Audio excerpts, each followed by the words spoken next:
तो मेष राशि वालों के लिए ना ये महीना थोड़ा संभल कर काम करने का है, क्योंकि ना आपके जो जोश होने वाला है वो अब थोड़ा बदलने वाला है। अच्छा। आपके राशि स्वामी है मंगल, ठीक है, और मंगल का गोचर आपके तुला राशि में होने वाला है, ठीक है। तो कन्या से निकलकर जब वो तुला में जाएंगे तो आपके जो इमोशन है वो बदल जाएंगे। आपने जो काम सोचे हुए थे अब उसमें आप शायद पीछे हटना चाहें, ठीक है। और आपका जो आर्थिक पक्ष होगा ना वो अब आपके जीवन में कुछ अलग तरीके से काम करेगा, यानी कि ना आपके जो साथ के लोग हैं, जैसे करियर की अगर बात कर ले इनकी, अगर ये चाह रहे हैं कोई कारोबार शुरू करना या पार्टनरशिप में जो लोग काम कर रहे हैं, तो वहाँ ना थोड़ा धोखाधड़ी से बचने की ज़रूरत है, वहाँ थोड़ा ज़्यादा ध्यान देने की ज़रूरत पड़ेगी। क्योंकि होगा क्या कि मंगल का एग्रेशन जो होगा ना वो आपके सामने होगा। अब आप क्या करोगे कि आप ना मतलब आप किसी और की गलती को किसी और पे डाल भी सकते हो, और वहीं ये हो सकता है कि दूसरे आपको गलत ठहरा सकते हैं बहुत आराम से, ठीक है, क्योंकि आपका जोश तो वैसे ही बहुत होता है, ठीक है। अब आप तुला में चले जाओगे तो तुला है हवाबाजी, तो वहाँ हवाबाजी यानी कि वहाँ कल्पनाएं ज़्यादा चलती हैं।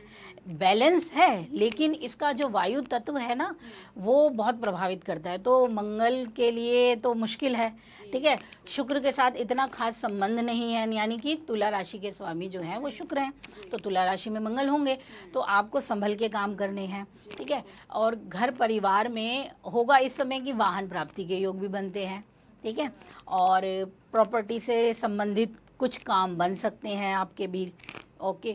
और थोड़ा आपके दाम्पत्य जीवन की स्थिति पे थोड़ा उथल पुथल रह सकती है, ठीक है। आर्थिक पक्ष में लाभ की स्थिति भी होगी, लाभ भी होगा, लेकिन ये शुरुआती पक्ष में ही आपको ज़्यादा अच्छे से मिल पाएगा जी। वहीं जब सूर्य और केतु की युति और साथ में जब शुक्र महाराज आ जाएंगे, वो धनेश भी हैं आपके लिए, तो क्या होगा कि आप आपके ना हेल्थ को लेकर थोड़ा ध्यान रखना है, वहाँ खर्चे बढ़ सकते हैं, या घर परिवार के लोगों पर खर्चा अधिक बढ़ सकता है, ठीक है।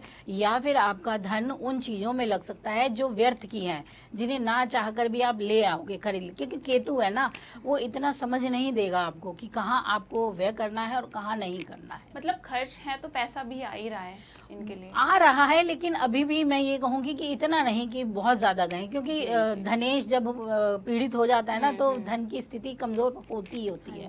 तो शेयर मार्केट से अभी बचो आप थोड़ा सा अगर हो सके तो, और महामध्य के बाद शेयर मार्केट में जाने की सोचो, ये चीज है, ठीक है। और स्वास्थ्य की दृष्टि से कैसा रहेगा? सेहत पर ध्यान देने की जरूरत होगी आपको, क्योंकि आपके जब पंचम हाउस पे ही जब सभी ग्रहों का प्रभाव पड़ेगा, कुछ पाप ग्रहों का प्रभाव तो है ही, तब क्या होगा कि पेट से संबंधित दिक्कतें, ठीक है, और साथ में नाभि से नीचे के जितने अंग हैं हमारे उन पर कोई असर पड़ सकता है।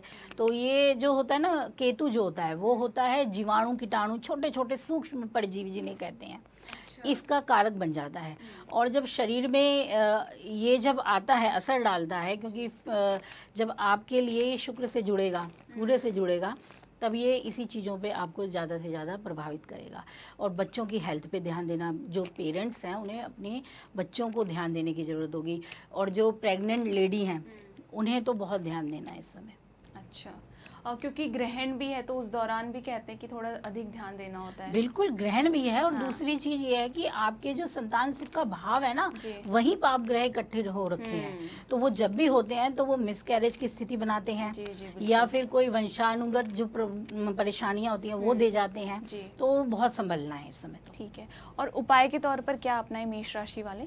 देखिए, मेष राशि वालों को इस समय क्या चाहिए कि अगर हो सके तो आप लोग ना गुड़ का दान जरूर कीजिए अपने हाथों से लेकर, मतलब 1.25 ग्राम गुड़ लीजिए, ठीक है, और उसमें थोड़ा सा क्या करें वाइट चीनी जरूर मिलाएं, छिड़क दीजिए, थोड़ा सा गुड़ लीजिए वाइट चीनी, और ये मंगलवार के दिन कीजिएगा ज़रूर, ठीक है। तो मंगलवार के दिन ये कार्य शुरू कीजिए, आप सुबह सुबह गुड़ लीजिए, चीनी छिड़किए, और इस गुड़ को अगर हो सके तो आप या तो इसे चींटियों को डाल दीजिए, ठीक है, जहाँ चींटियाँ होती हैं जितनी भी, जैसे पीपल के पेड़ के पास हमें मिलती हैं वहाँ डाल दीजिए, या फिर किसी मंदिर में रखाइए। तो ये आपकी हेल्थ के लिए भी अच्छा है, ये आपकी आर्थिक स्थिति के लिए भी काम करेगा बहुत अच्छे से, और जो आपको नेगेटिविटी मिलने वाली है उससे भी बचाएगा। इसी प्रकार की वीडियोस देखने के लिए हमें सब्सक्राइब करना ना भूलें और एस्ट्रोलॉजी से जुड़ी लेटेस्ट जानकारी के लिए डाउनलोड करें माई ज्योतिष ऐप।